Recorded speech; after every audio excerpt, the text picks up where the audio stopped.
Magandang hapon, Ma'am Chief. Maraming salamat po sa pagpaunlak dito sa amin sa Tatak UPLB. Batiin niyo po muna ang ating mga tagapanood. Well, magandang hapon din po sa lahat ng nanonood ng Tatak UPLB. I am very honored to be a guest in this segment. So, pwede niyo po bang ikwento sa amin? Paano po ba yung pagpili niyo ng kurso ng college? So I started not as a chemistry major but as a biology major. Nung high school, I decided that I wanted to become a medical doctor. And di ba typical naman kapag gusto mong mag-med, pre-med mo is bio. Especially since I really wanted to go to UPLB. So I had my mindset on UPLB already. First year, di ba may Gen Chem and then meron ka ding general biology, and that's when I realized that I really like chemistry. So mas na-enjoy ko yung chemistry subject ko. I decided the summer of between my first year and my second year to switch majors. So my mom, she was a chemistry graduate sa UPLB din. And so when she learned that I was going to switch majors from biology to chemistry, her immediate reaction was, akala ko ba gusto mo mag-laude? Bakit ka magke-chemistry?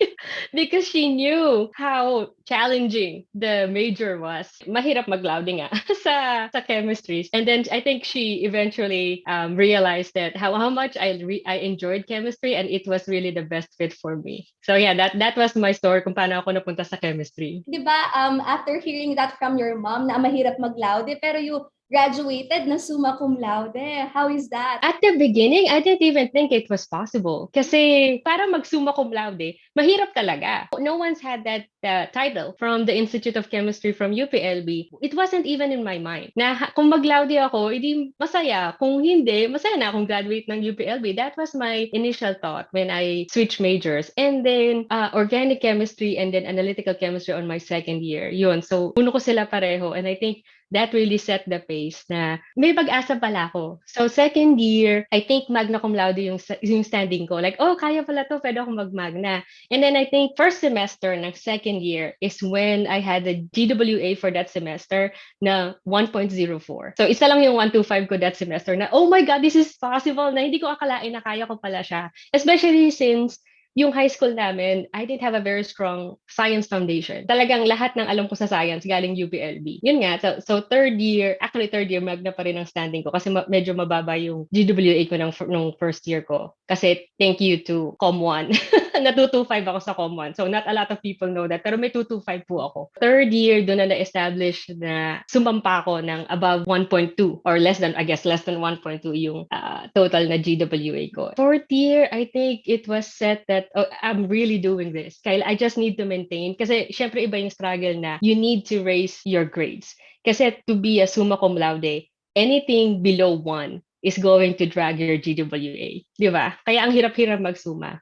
And so I think that for me, it was a very, very proud moment when I finally crossed the line. Nakakatawa kasi that year, I remember papapirma ako sa college secretary's office. So super vibes ko na yung mga tao dun sa college secretary's office kasi may summa cum laude yung CAS eh. So they were very, very excited. Eh may summa cum laude din nun yung SEM. Talagang nagko-contest sila, hoy, kumusta na yung grades mo? Inaabangan nila yung grades ko ng last semester na, kailangan mas mataas ka dun galing SEM para sa amin ng valedictorian. So yeah, it was more than the achievement itself, it was the celebration of everyone around me. Yung mga excited na, uy, suma galing IC. So, yeah, that was a proud moment that became more fulfilling because of everyone else around me who were very, very proud too. Mm-mm. So, meron ba, ma'am, ng memorable experience ka ng estudyante na pwede yun nga, hanggang ngayon, yun po yung parang naaalala nyo na motivation nyo sa inyong work or anything in your life? Yeah, so not exactly a memorable experience, but I encountered a lot of memorable people.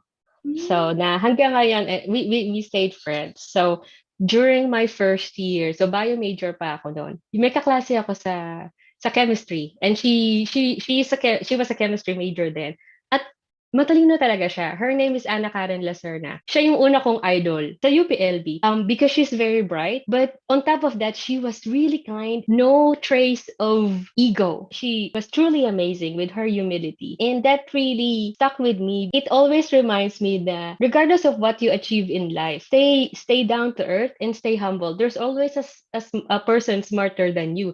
in the room. And I actually took that lesson even when I went to graduate school, that the opportunities that Cornell and Princeton gave me was I was able to meet a lot of Nobel Prize winners. So dati pangarap mo lang yun, di ba, sa scientist na, uy, syempre gusto mo isip mo magiging Nobel Prize winner ka, and then, you leave that dream behind. But you meet a lot of these recipients of the Nobel Prize, and their humility, at least for my favorite ones, was really inspiring. Like the likes of Roald Hoffman, Bob Krabs, na sobrang, pag kinausap mo sila, taong-tao lang sila. And there's no hint of arrogance at all. So I think that's really the memorable people that continue to inspire me. Do you have any place here sa UPLB na pinupuntahan niyo po kapag stress ka or kapag happy ka? Ang favorite spot ko is sa Freedom Park, just across the street from Women's Dorm. It was my alone place. If I want my alone time, my peaceful time, minsan doon lang din ako magbabasa ng notes, but I take just a few minutes. But that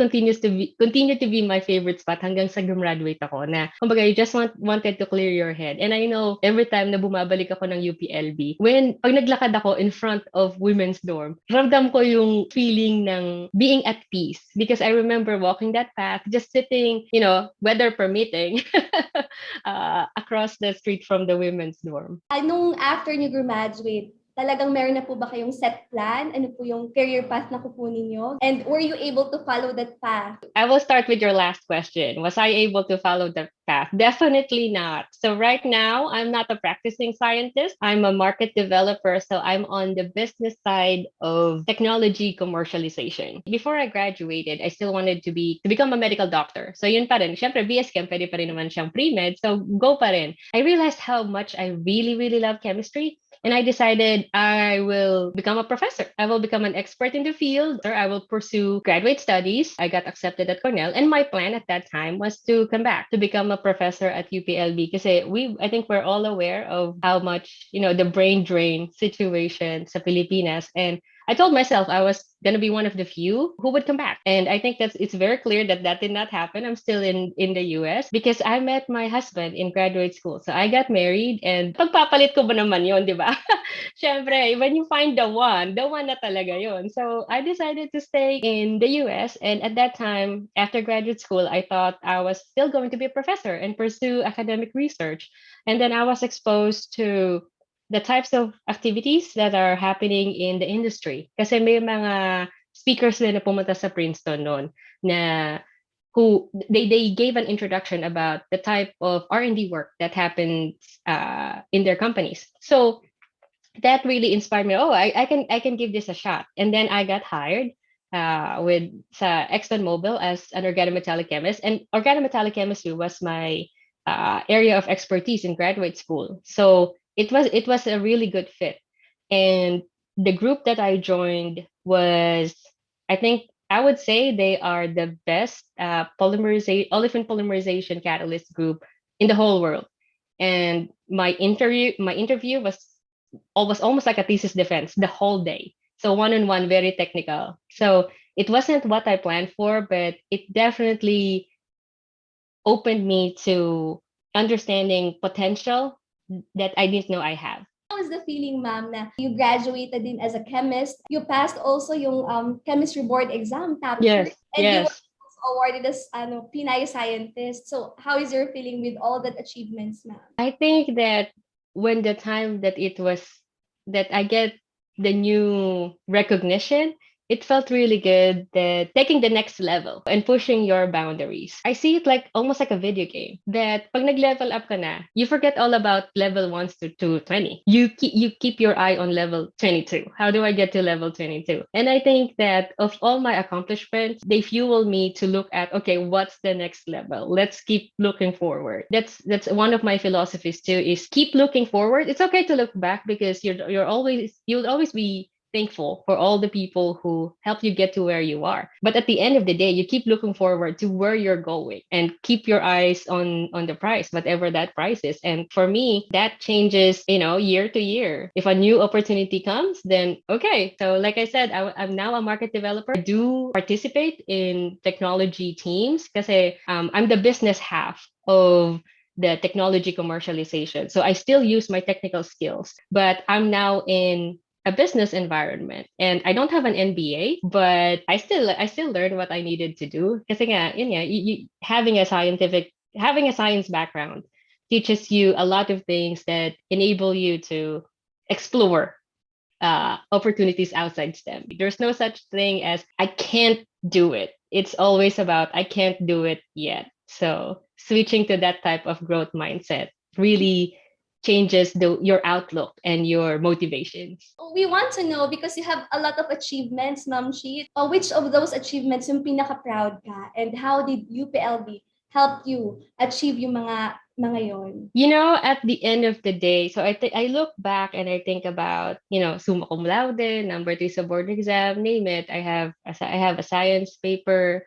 I have over 20 granted patents. That's worldwide. And then at the end of the day, I come home, and my proudest moment is still being a mother and seeing my son um, growing and seeing him happy. And I will tell you, my son he's now 3.5 years old.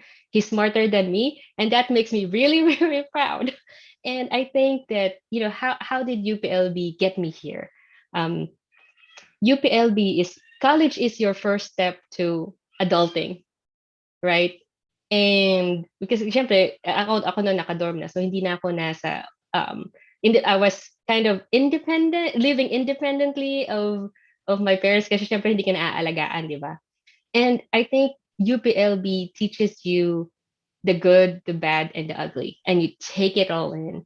And to me, it made me realize what I liked about myself, what I liked about my professors, my friends, my non-friends, and what I disliked about life in college, what I disliked about, some of my teachers or some of my non-friends, and some things that I did while I was in college. And I get to pass that on to my son. Those lessons, I get to live it as I raise my son. And I think that's really my proudest moment is how all my accomplishments and all the things that I know can be passed on to the generation after me, and most especially my son. Can you encourage our younger generation to explore STEM courses? So for those who have a good science education, even in high school, you are blessed and you already have an advantage. So take advantage of it. For those who come in backgrounds na hindi very strong ang science, it's never too late. You have college and you can capitalize on what you learn in college. That's what I did. And so two things, why pursue a career or a major in science? So first, it opens a lot of opportunities that you wouldn't even think about. So you can go into business like what I do now. I'm in a business role, and I still use my technical background. So advantage siya sa akin. And I can tell you na yung mga may MBA, they will never be able to do what I did as a chemist, but I'm doing their job coming from a PhD in chemistry. So the reverse is not true. So think about those opportunity. And you can also go to law. So IP law is intellectual property law is very, very important. And a science background is critical to that. There's also, you can do a science deep dive and have a full, lifetime career in science. And I think nowadays it's very important to address sustainability, environmental problems, and climate change. You do that with policies backed with science. That's the only way it's gonna work. And speaking of policies, it would make you, if you want to enter politics, it would make you a good politician because you know how to look for data, because that's number two. Then why it's advantageous to pursue a career in science, it teaches you a way of thinking critically and looking at what data is real. Internet age, there's so much information out there, and critical thinking, the scientific method teaches you how to filter the fake from the real, allow you to make data-driven decisions in your life. And for me, I still do that even in a business role. And I use that too when I vote. I think that's a big topic right now. But when I pick the people, the candidates that I vote for, I still use the scientific method. So I don't have names in my mind. I have a target for what are the characteristics and accomplishments that I'm looking for in a candidate. And then the candidates filter themselves. Opportunities and critical thinking, I would say the two main things that you can get from a STEM career. Thank you so much po, ma'am. Ma'am Cheat, pwede po ba namin marinig ang inyong version ng Tatak UPLB shoutout? Ako si Crucita Atienza, Tatak UPLB ako.